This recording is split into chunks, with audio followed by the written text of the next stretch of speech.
गाइजहरू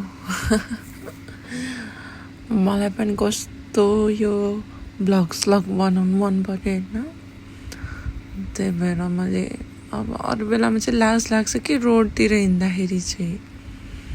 अनि त्यहाँनिर म बर्डुबे गएको थिएँ कि हिजो चटपटे खानलाई। अनि ठिक छ म एकचोटि ट्राई गरिहेर्छु भनेर एक्लै थिएँ नि त, त्यही भएर ठिक छ आफूसँग त के को लाज र भनेर भिडियो बनाएको क्या। यो बर्दुबेको त्यहाँनिर एउटा दिदीको चटपटे मैले फर्स्टमा नर्मल चटपटे खाएको थिएँ अस्ति नै जान्दा। अनि एक दिन मैले ड्राई चटपटे खाएको थिएँ। अनि हिजो चाहिँ मलाई कस्तो अब दुईवटा चटपटे ट्राई गरेँ। अब एउटा चिकन बनाएछ, यो झोलवाला चटपटे गिलो चटपटे खाऊँ न त भनेर गएको थिएँ है। गएको होइन कि खास चाहिँ भन्नुपर्छ चटपटे खानु भनेर जानु चाहिँ सामान किन्नु गएको, तर मनले मानेन। त्यो चटपटे दोकान देखेपछि कस्तो अलिकति उता पुगिसके पनि मनले मानेन र फेरि फर्केर गएँ। अनि त्यो दिदीलाई पनि चटपटे बनाएर 10 दिरहमको चटपटे एक्लै गम कि गम खाइदिए। हेर्नु कति मेरो मन कति खुसी छ चटपटे खाना पाउँदा। कतै दायाँ बायाँ त्यहाँ अर्को पनि एउटा केटी बसेर एक्लै बसेर खाइरहेको थियो क्या।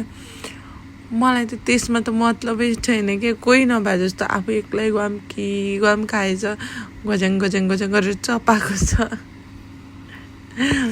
तर मिठै थियो है त्यहाँको चटपटे। मैले अस्ति नै उयो खाँदाखेरि पनि मिठो लागेको थियो, ड्राई खाँदा पनि मिठो लागेको थियो, तर हल्का नुन चर्को लागेको थियो। अनि यो हिजोको पनि मिठै थियो। त्योभन्दा अगाडि मैले त झन् रुममै लगेर गएको थिएँ क्या चटपटे, त्यो पनि मिठो थियो। रुममा पुग्दा उता वर्षमा बस्दा बढ्दैदेखि वर्षसम्म चटपटे लगेर गएको थिएँ क्या। अनि यसरी हेर्नु मैले प्लेटै रित्ताइदिएँ चटपटे खाएर। अब मेकअप सेकअप गर्न आउँदैन यस्तै अनुहार। बिचरालाई भ्याइ नभ्याइ छ चटपटे खानुलाई है। गाह्रो छ गाइजहरू। हेर्नु है त चटपटेमा किलो खाँदाखेरि कति चाहिँ जिब्रो रातो हुँदो रहेछ। हेर्नु है त अहिले। तर खै यो भिडियोमा छ कि नै, तर मलाई जहाँसम्म लाग्छ छ।